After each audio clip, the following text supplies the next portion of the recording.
Բարև ձեզ, Արևմտյան Հայաստանի հեռուստաընկերության հերթական լուրերն են, Արևմտյան Հայաստանի ազգային ժողովի 17-րդ նիստ կարևոր հարցերով, Աշոտ Հարությունյանը գոչ կնե միավորվել և ուժեղացնել Արևմտյան Հայաստանի Հանրապետությունը,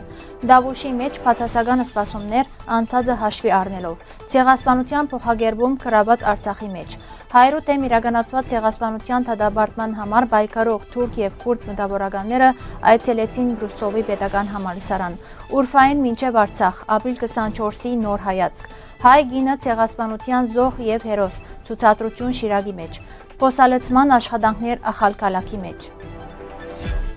2025 թվականի ապրիլ 30-ին նախագահ Նելի Հարությունյանի գլխավորությամբ կայացավ Արևմտյան Հայաստանի Հանրապետության ազգային ժողովի 17-րդ նստաշրջանը։ Նիստի ընթացքին քննարկվեցան շարք կարևոր հարցեր, ներառյալ ազգային խորհրդի նախագահ Արմենակ Աբրահամյանի և Հանրապետության նախագահ Լիդիա Մարգոսյանի առցանց հանդիպումը ազգային ժողովի պատգամավորներուն հետ։ Անդրադարձ կատարվեցավ նաև ապրիլ 24-ի և 27-ի ոգեգոճման ու հիշատակի ձեռնարկներուն, որոնց մասնակցած էին թե խորհրդարանի, թե պաշտոնական հեռուստատեսության աշխատակիցները։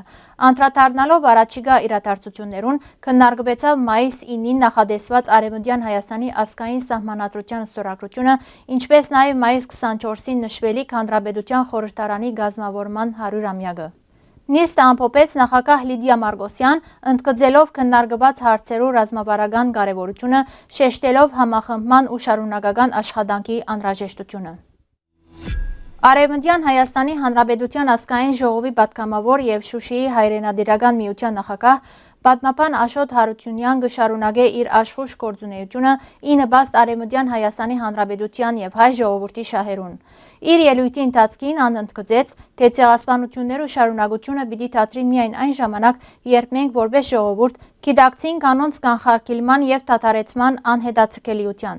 Ան հայտնեց, թե 2015 և 2020 թվականներուն հայությունը դարձյալ ենթարկվեցավ ցեղասպանական գործողություններու։ Հետևաբար անհրաժեշտ է ազգային միասնականությամբ դիմադրել այն քաղաքական ուժերուն, որոնք չեն պաշտպաներ մեր իրավունքները։ Աշոտ Հարությունյան իր շնորհակալությունը հայտնեց ազգային խորհրդի նախագահ Արմենակ Աբրահամյանին, ազգային ժողովի նախագահ Տիկին Նելի Հարությունյանին, բոլոր պատգամավորներուն և բոլոր անոնց, որոնք այսօր կանգնած են հայ ժողովրդի ազգային շահերու պաշտպանության դիրքերեն։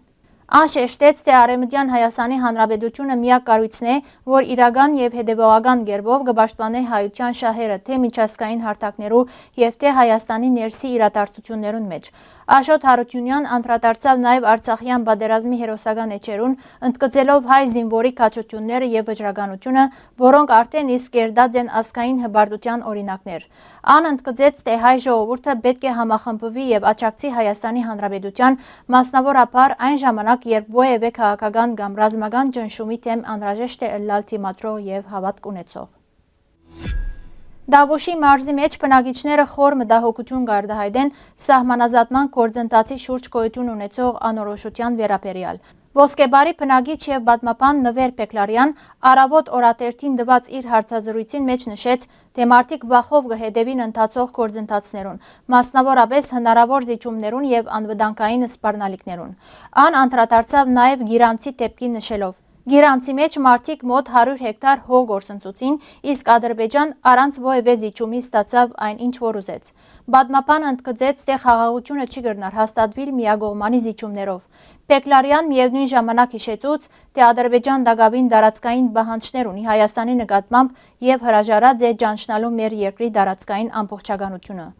Ժողովուրդը թեև խորքով քաղաքականություն չի հասկնար, բայց կզգա, որ այս ընթացքին վերջը լավ չէ։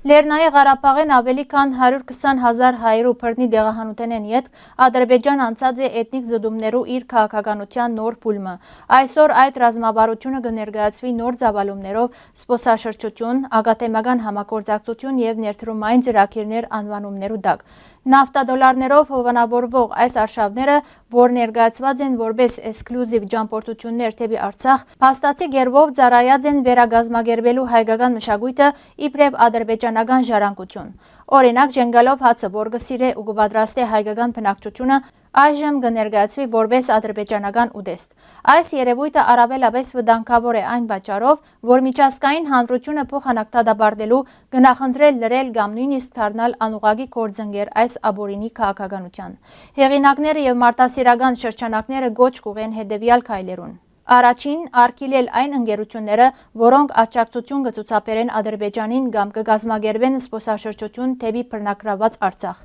Երկրորդ, պահանջել թափանցիկություն միջազգային եւ ակադեմիական հաստատություններեն։ Երրորդ, դադարել մշակութային ժառանգության չնչման քաղաքականությունը։ Չորրորդ, պահանջել հաշվետվություն եւ պատասխանատվություն միջազգային կառույցներեն իրենց մեղսակցության համար։ Ապրիլ 25-ին Բրուսովի անվան պետական համալսարանը հյուրընկալեց թուրք եւ քյուրդ ցակումով մտավորականներու պատվիրակությունը, որոնք աշխատին Բերլինի եւ Ֆրանկֆուրտի մեջ հայոց դեմ ցեղասպանության եւ Օսմանյան կայսրության մեջ կորձված այլ ցեղասպանություններու միջազգային ճանաչման ու դադարման ուղղությամբ։ Պատվիրակության գազմին մեջ էին Ֆրանկֆուրտի մեջ ավելի քան 25 տարի գործող միություն ընդդեմ ցեղասպանության գազագերբության անդամներ։ Հանդիպման ընթացքին հյուրերը նաեւ գիսվեցան Հայաստանի եւ հայ հասարակության հետ կապված իրենց տպավորություններով։ Անոնք հատկապես ընդգծեցին իրենց հիացմունքը այն փաստի նկատմամբ, որ հայ հասարակության մեջ գոյություն չունի ազգայնամոլ դիրքորոշում։ Ապրիլ 24-ը հայոց դեմ ցեղասպանության հիշադակին նվիրված օրը չի գնար սահմանափակվել միան պայքարը շարունակեն կարգախոսով։ 2020-ի եւ 2023-ի բարդությունները ցույց տվին, որ հայ ժողովուրդը գարիկը ունի նոր ռազմավարության հիմնված պաշտպանողական կարողություններու վրա։ 1915-ին Ուրֆայի մեջ հայերը դիմադրեցին դեղահանության, իսկ 2023-ին արցախցիները ստիպված արտագաղթեցին, երբ ոչ մեկ օգնություն հասավ։ Այս երկու հագատիր բարականները կցոլացնեն մեկ բարձ ճշմարտություն։ Հերոսությունը պետք է ուղեկցվի ռազմավարական մտածողությամբ եւ իրական պաշտպանությամբ։ Բացի ռազմական պաշտպանութենեն անհրաժեշտ է զարգացնել նաև թիվանակիդական, տնտեսական եւ դեղեկատվական թիմադրողականություն։ Այլևս երբեք պետք է դառնա ոչ թե բարձ արտահայտություն, այլ գործնական ու հիմնված ռազմավարական երաշխիք մեր ինքնության, անվտանգության եւ ապագայի պաշտպանության համար։